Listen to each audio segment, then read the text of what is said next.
Paul, you are slow on the uptake today, my friend. Oh, spot on. It's 11 o'clock. Good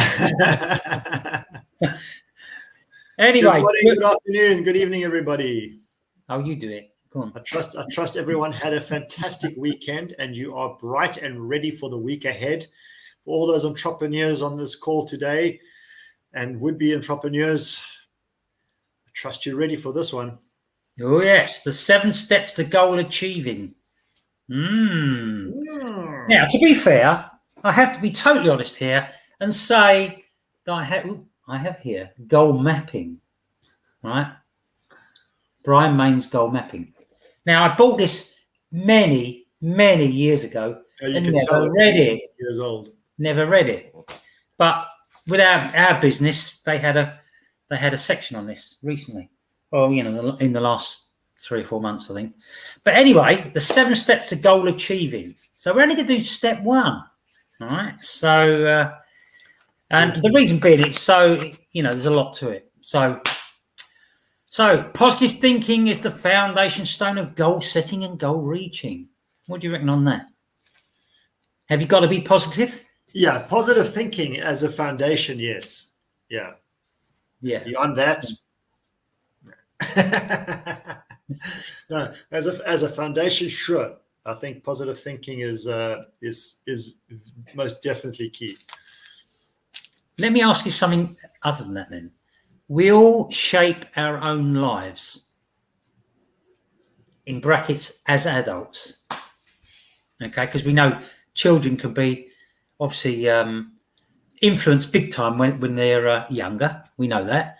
But as adults, we all shape our own lives. Would you agree with that? Most children tend to know how to shape their own lives as well. So yes, not babies though, and little kids. Sure. We shape our own lives, whether we are actively partaking in that shaping or whether we are choosing to take a back seat. Yeah, but we're still shaping our own lives, one way or the other. Well, for everyone, including babies and everything, we have thousands of impressions put on us every day. So some people tend to be able to filter a lot out. Some people don't. Yeah. So it depends on who you are. So our thoughts play a huge part in that, would you say, as we get older? I guess as we get older, sure, yeah, because as we tend to get older, we tend to get more selective in what we see around us. We're not as socially as social butterflies as we were when we were younger. Typically, when we get older, we're more selective in what we pay attention towards. So I think that's even more important that our thinking is positive as we get older, because of the fact that our typically, not always, but typically our attention is more selected. Okay. If that makes sense to you. Yeah, absolutely. Yeah, absolutely. So would you focus on what you want or what you fear? What would you suggest? There's two sides to this coin, I think. That's why I asked the question. Yeah, because the way I see it, the way I've especially in recent times been taught, is that wanting something is not necessarily going to get you anything. I tell my daughter this regularly. She says, "I want that." I said, "Wanting means nothing." Okay, it needs to become a desire for you to achieve and create it in your life. Wanting it is nice, but that's frivolous. Because very often your intention behind it is not for the right reasons when you want something. And also, if you're focusing on your fears, you could have something that you're fearful of, and you can nurture that fear to the point where it feels good. You understand? Mm-hmm.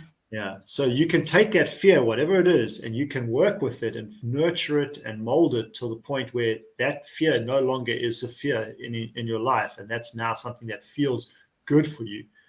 Then, yes, focus on your fears, most certainly. Yeah, but I personally feel that the dominance should come from what you want What you desire. What you desire, and I think it's a far more positive way of looking at it. As you say, you can mold your fears to your way of thinking. But You can very few use of them them. can. You can use them as a springboard as Yeah, well. yeah. But what you want, your desire, your strong feelings, and everything else, I think that they are much, much stronger. Well, this is why I highlighted the word want, because Yeah, want is a very, it's a frivolous word. It has no substance behind it. We want for anything and everything. But if you desire something, there's very far and few between parts of our lives that we actually desire. There's not many compared to wants. I want this, I want that. Everywhere you look, you want something. yeah. You get what I'm saying? Yeah, absolutely. No, Whereas, maybe it's the choice of words, really. sure, So if it said, "Would you focus on what you desire?" It would sound better to you. yeah, because Okay. words are powerful, right? We know Yeah, that. You and I know absolutely. that. So it's important So that the viewers know that too. yeah. So to create any form of success, we must first create, and this is what I liked about Brian May's book. He said, "Dominant thought command." Uh-huh. All right, and it's just a new set of words that the way to describe it. But if you think about it logically, you're commanding your subconscious, okay, of something that's going to dominate your thought patterns, Mm-hmm. and that's what it's all about. The other, in other words, another way of saying focus, on what is important. So Well, you and I just had a brief conversation about something similar to that. Now, you're mm, studying to become a nutritionist, and you feel, initially it was more about being able to validate certain aspects of your professional life. By doing that now, what you found that because you're focusing, you're paying attention to mm, something that's so positive in your life, and that's something that's helping you to grow as an individual, you're finding it's helping you in your business as well. So it's had that mm. knock-on effect because you're paying attention to it, and that's part and parcel of your business in any case. Yeah, it's sort of, I don't know how to describe this, but it seems to give you more strands to be able to pull you towards what you really Yeah, want to do, your desire. yeah. So I didn't think about that before, and it was purely about, I suppose, my first thought was about the old imposter syndrome, you know, Okay. and I get that, but I also know that maybe that's not 100% correct, But now I'm concentrating on nutrition.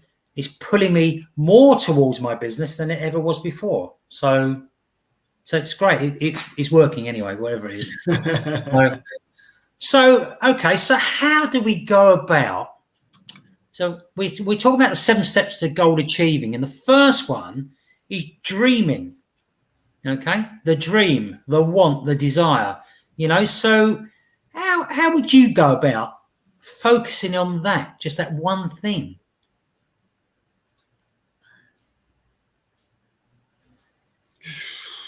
Would you simply sit down, shut your eyes, and visualize it, or you know, so you could hold a thought in your brain? I don't Sure. know. Yeah, to begin with, yeah, I think that's a great starting point. Is if you remember, if you can remember this one point, is that it's been proven now, biologically and scientifically speaking, it's been proven that when we think of a thought, what we're thinking as a thought, conscious thought, is actually a subconscious. Very often, it's a subconscious installment, like a computer, like a program, part of our programming, or part of our changing in our programming. We have these insightful thoughts, or these thoughts that we comes to our forefront, to our head, and go, "Ooh, I like that thought," but our body's actually changed its chemistry just prior to that thought coming to our consciousness. All right. So that thought that we think we're thinking the thought, but it's not. It's actually been, that thought is coming from somewhere else. Whether you want to look at it as inspiration, whether you want to look at it as part of your programming, whatever, that thought is coming from somewhere else, because the body is actually responding within milliseconds of that thought coming to the forefront of your head, okay, to Mhm. your consciousness. Now, if you want to talk about dreams, the way I look at it like that is then, okay, if I want to have a if I want something to achieve, if I want to achieve something, I want to create a thought in my head. I want to create a picture, and I want to make it as vivid as possible. And sometimes that takes time to do it. Sometimes people Vivid. feel The word vivid is so yeah, important. it is, yeah, because when you I, have a vivid picture, you have an emotion attached to it, yeah, correct? I'd it down as another word, but you are right. It is vivid, and that's intensity. Okay. Intensity. So You see, when I said about, intensity denotes effort and work. sorry, Intensity denotes effort and work. I meant intensity of focus Sure, but that's more than work. But yeah, if you could do that, if you could simply sit down, shut your eyes, visualize what the end game, what do yes. you want from it, and hold that thought about your goals and your dreams for a period of time and be intense about your focus for say 30 minutes. If you could do that, it would be great. However, it's extremely difficult to hold your mind on just one thought for that amount of time because you will become distracted, right? You'll become you'll lose focus. You'll become sleepy, or you'll just Did you say for 30 minutes? for 30 minutes. I don't think there's many people that can hold a single No, thought for more that's than what I'm 17 saying. So, seconds. because the mind, after a few minutes, the mind, probably even before that, the mind will start drifting and you'll Oh, lose yeah. your focus. It's as simple Yeah. as that. So, there's got to be a better way. And one of the ways with Brian Main on his goal mapping was that you draw out something. You draw out what you want. So it's Mhm. always in front of you, as well as being in your mind. You're visually seeing it as well. So this dominant goal command, as it were, and that's what you need. Your subconscious needs to work on it and to be able to pursue your passion or your desire. Well, think about where your subconscious derives from. I mean, where your subconscious programming derives from. It comes from beliefs, and when we practice, well, we ideas to start off with. So we practice ideas long enough until they become beliefs within us, and that belief then becomes part of our subconscious programming. Yeah, Okay, so if you create a thought, let's say that thought is you want to have your dream home. You have an idea of what your dream home is going to look like. You can create that picture in your head, or you can put it down on paper, like you say. And I've done that as well. Okay, a rough sketching of what my home would look like on paper. But if you create a picture in your head as to what that home is going to look like, then over time you just add visuals to it. So you add dimensions, 3D, 4D, whatever, colors, this and that, depth. As you get more and more focused in on that picture, and it becomes more part of your belief system, and then the emotion is derived from that, okay, which is then going to become that's going to be part of your belief, which is going to become part of your subconscious programming. And then all you need to do is, because most of us cannot focus on one thing for more than 17 seconds, or even less than, more than 10 seconds for most part, okay, on a single picture, on a single thought, without being distracted, whether it be an itch or be somebody walking past or the clicking of a clock or something like that. You visualize on the picture, and then you try to create that emotion that comes with what that picture will look like when it's created, when it's finished. yeah, What is the emotion that you can attach and derive from that? Then it's easy to focus on the emotion. Then it doesn't take effort. It doesn't take any thought to focus, because once you're holding an emotion close to you, you just carry on with that emotion, and it doesn't take any effort to constantly be thinking about a picture or a thought or a concept or a plan. So to help you to get that momentum going, this is what I've learned is probably it's the easiest path, but it's not necessarily the easiest path at the same time, because we're not used to deriving or creating from emotion unless it's through anger or shame, pity, or sorrow, or the brief moments of joy. When we create through emotion, there's those brief moments of joy. We're not used to creating through joyful emotion for an extended period of time. We're used to doing it through depression or through anger or through confusion or anxiety or stress or strain or hard working. we're used to using those emotions to drive us forward, but they don't really get us anywhere, do they? So yeah, I can't say that I've over the last few years I've not done that. It is purely for me now about when I think about achieving goals and that it's all fun stuff as far as I'm concerned. for you and I, perhaps because because we're used to it. I'm saying, yes, but I get where you're coming from because a lot of average people, and I don't mean that in any derogatory term, may not think like that. It's I get it. I mean, it's we're all used to being battered, aren't we? oh yeah, Like man. news and everything else, and yeah. So I've just taken my way. I don't watch the news anymore. I haven't done for a long time now. Watching the news is definitely going to stifle your dreams. That's yeah, I don't watch it because it's all crap as far as I'm concerned. There's very little good news out there. Well, there is good news out there, but they don't emphasize it. And most of the news is biased. Yeah, that's right. It's not objective. Yeah. So. We won't talk about politics though. And No. We just talk about news. No. I'm just saying because it is so negative, But anyway, I mean, look, there's 7 steps to this goal achieving, and I just want to very quickly run through them, just so that you know what's coming up in later episodes. Brian from Spain says hello. Brian from where is it? He says hola. Oh, that's Brian Taylor. Yeah. Yes. Hope you're training your bad knee while you're over there. He's a football referee, so and a good mate. So anyway, so the first one's a dream. What do you want? And it's as simple as that, And what's gonna get you going? What's gonna really get you motivated? And after that, what you've got to do is sort out order, which is what is your priority. Okay, and there aren't priorities. It is only priority. One thing at a time. Okay. The third thing is draw. What does it look like? In other words, make a picture. Right? It will stay with you longer if you're looking at a picture. Mm-hmm. The fourth thing is why. Why do I want to do that? And if you can't answer that, you probably won't do it. The fifth thing is when. When do I want it by? Are you going to put a date on it? Right? Make it real. Instead of just dreaming about it, well, get on and do it.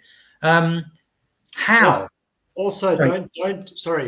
This is where when you have a date and when you draw a picture of what it is, you need to be lucid in your way of approaching it. What I mean by lucid is don't be too fixed on that idea.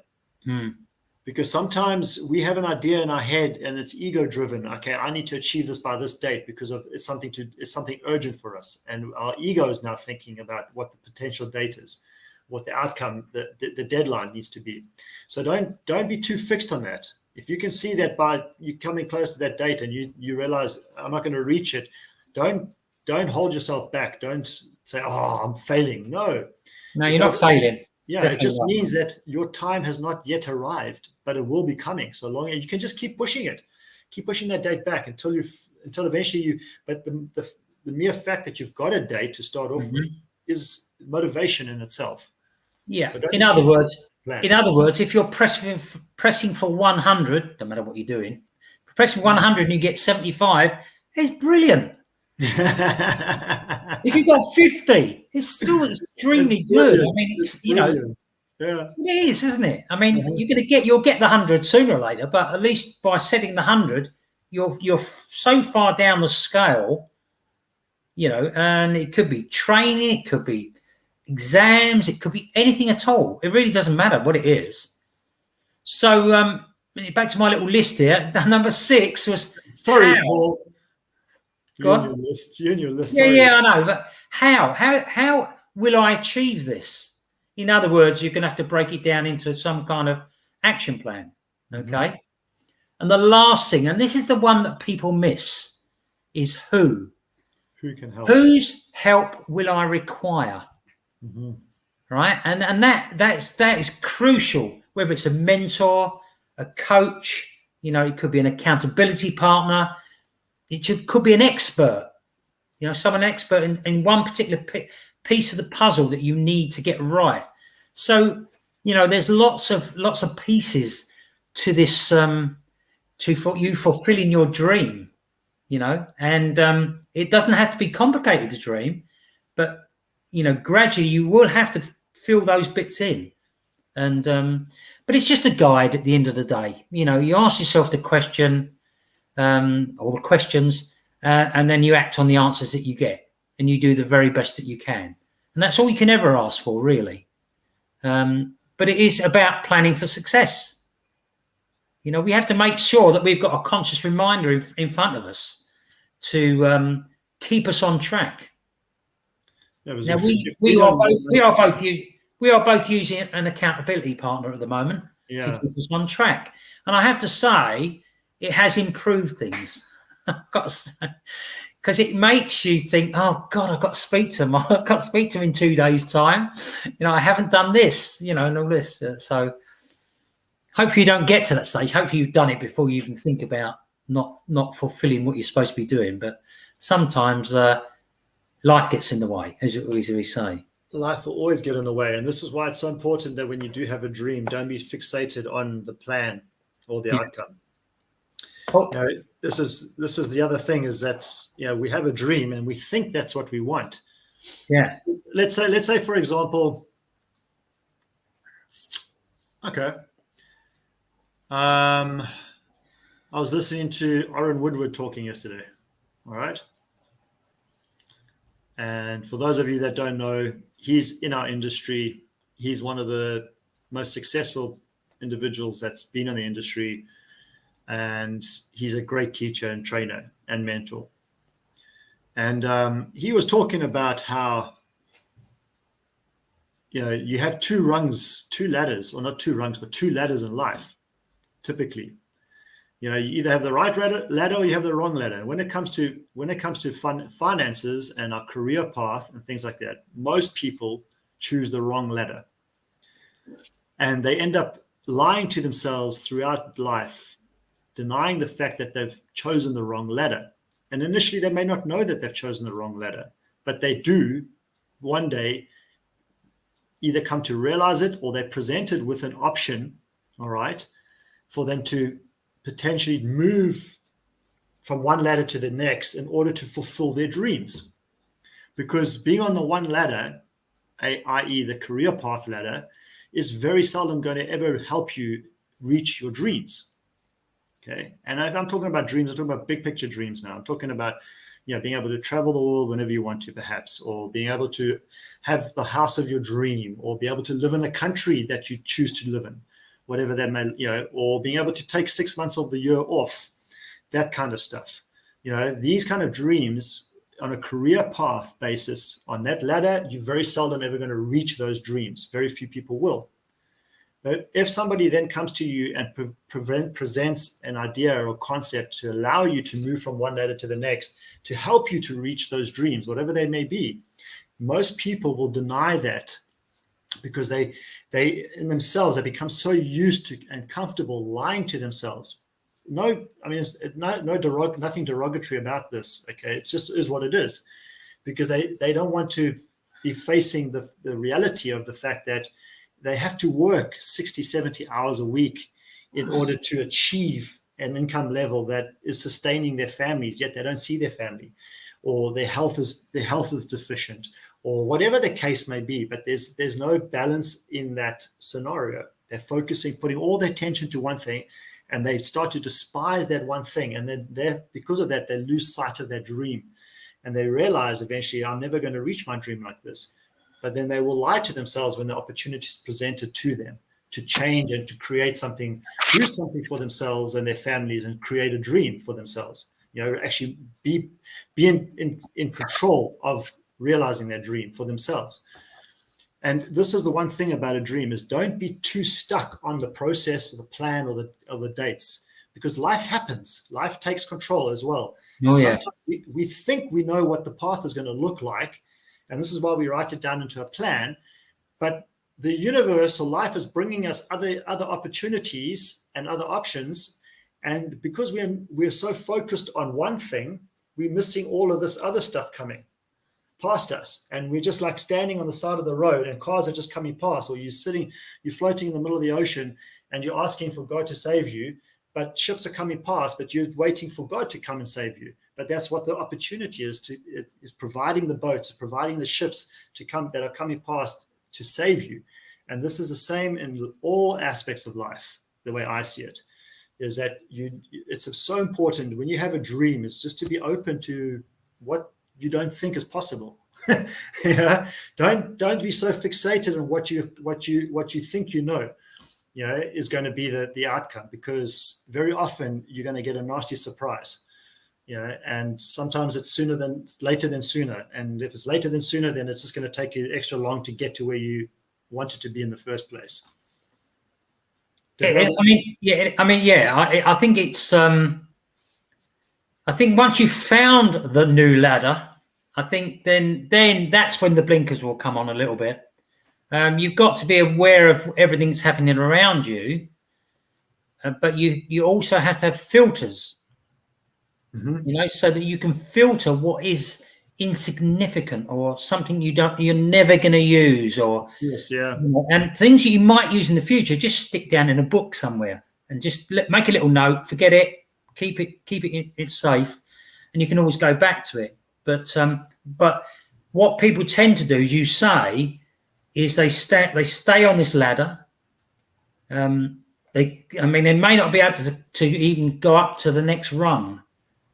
But someone comes along with this brand new ladder and says, "Look, there's an opportunity," and they mentally they're not even going to look at it, And it could be what they've been searching for all their life. Mm-hmm. Who knows? Until you take a look at it, you don't know.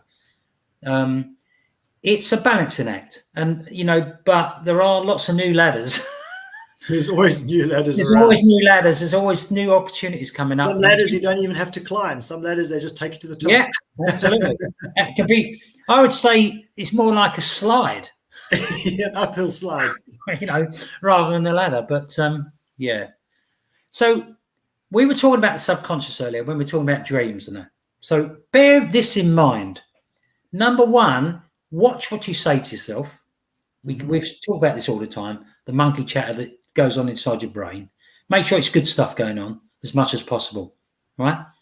And the subconscious mind doesn't know the difference between a lie and the truth.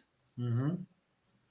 So I'll just give an example, because if you're thinking about your dream and your goals and things like that, is that if you want to give up smoking, you don't mention the word cigarette or smoke. I want to give up smoking, because all the brain hears is the word smoking. Okay? So, but if you said to yourself, I want clear lungs, I want my breathing to be superb, I'm going to work on it, I want to be healthy. Those are the types of things you should be saying, right? And anything else, it probably won't work. That's the only way, okay? So if you're talking about your dream, everything has to be positive, and it has to be, down the same lines as your dream. Present. Yeah, that's right. Present not focus. in the future. You must be stating it as if it's already materialized. Yeah, absolutely. And it's not about lying to yourself. It's about telling your subconscious mind that there's something different waiting there for you. Yeah. Oh, yeah. When I said the difference between the truth and the lie, it just means that all the subconscious will hear will be the word you say to yourself. So if it's cigarette or smoking, it means I'm going to smoke. Basically, that's what you even if you say, and this is shame, this is where so many people think that they're doing the right thing, they're saying the right things, and they say, I am smoke free. Even by saying that, you mention the word smoke, your subconscious and you go, nicotine. So yeah. But we're not aiming anything at smokers, but I just the one that came to mind. So that's a great example, because it's one of the easiest things for people to do socially, okay, because it's accepted in so many circles. And yet it's one of the hardest and most ruthless poisons out there for our bodies. And it's one of the hardest things for people to give up once they get started. Yeah. So Miles is an advocate of cash flow. So am I, Miles. And I actually want to buy the kids version of for my daughter. I used to have the cash flow game when I was in Dubai, and I actually did his course. I did Robert Kiyosaki's cash flow course. It's and it's funny that Miles brings up this because I just heard him talking the other day. For the first time in a long time, I've heard him talking, and he was actually talking about how now you take this as you want based on your own beliefs and background. But he was saying that God does not want us to be poor. God wants us to be rich. And God could be the universe, whatever the case may be. But it's the first time I've ever heard him talking about money and God in the same context like that, the way he was. And you're saying that we are destined, we are meant to be rich and wealthy and abundant. God does not want us to be anything otherwise. So why do we choose to be? And now is the right time for us to be moving in that right direction and to be creating dreams for that to be a reality in our lives. Now is the perfect time for that, more so than any other time in our history. So, in our livable history, now is the perfect opportunity to be moving in that direction. Yeah. So dreams, very, very important. And to back it up, bear in mind that most times when we talk about dreams, it's in our head. Okay. The wise ones amongst us, and I've not always been wise, move it onto a picture. So you've got picture power. Okay. So how would you do that? Well, one way would be, let's say, let's pick something. Let's pick the house that you mentioned earlier. Go and get someone to draw it for you. If you're not very good at drawing, get someone to draw it for you. It's worth having an architect draw it for you. I think personally, or it could be a new car. Now I know I talk about those things. It could be anything, obviously, but a new car. Go down, get a brochure for the car. Go down and sit in the car. Go and smell the leather seats. Feel it. Go and drive it. All those types of things. It makes it more real, and there's more chance in you getting it if you do those types of things. I was actually just telling Laura that exact same analogy this morning on the way to school. That I'm visualizing when I'm driving Charlie, the name of our car. I'm visualizing the car that I want for myself. I smell the leather. I can feel the alicante. You feel the comfort of the seat, the driving position in the car, the power in the engine, all of these factors. And I tell her, I can feel it, I can visualize it. And like now I'm talking about it, I get goosebumps because that's how I materialized my last car that I had. It's the same way. And it materialized into my life. You could do the same thing for one of your children if they were going to go to university. You just say and ask them, right, when you pass this degree or whatever it is you're doing, what color will you be wearing? Do you know what I mean by that? Yeah. I didn't realize this until a short while ago that they get different colors for different things. Okay. I've never been sort of university minded, but I paid a little bit of attention, and it's so important to the student. So think about how you could work on that. Well, here's an association tool for you on that. So if you have a kid, if you have a son or a daughter and this is what Miles is saying, I think frequency that's attached to the thought, is everything basically. And I'm gonna highlight this here is that if you take, let's say your sash is blue or whatever it is, okay, and you want to focus on that color. So whenever you're going out, you see blue signs, you think, aha.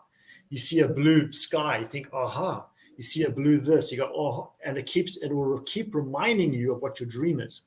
So if your dream, let's say your dream is a car, and you have a specific color that you want that car to be, you look out for that color wherever you go.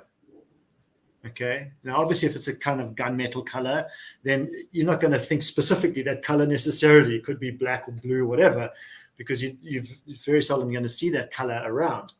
But you get what I'm saying. So the more you're seeing that color, and if you can associate with a specific shape, the more you know you're on track to reaching it. It's like I'll tell Lauda, the more we see my car on the road, I know the closer I'm getting to it. Yeah. It's funny. When we was in the police, when you start your shift, when he was in uniform, they have what they call a parade. Okay, it's just a get together, really. But they'll say, right, can you keep your eyes out for a red Ford Granada? And this is old, I know, but red Ford Granada 3 litre. And it's funny, once they gave you the number of the car, you were looking for red Ford Granada 3 litre vehicles. It's amazing how many you would see in the next couple of hours. So it does work. Color, I mean, bright, vivid colors work.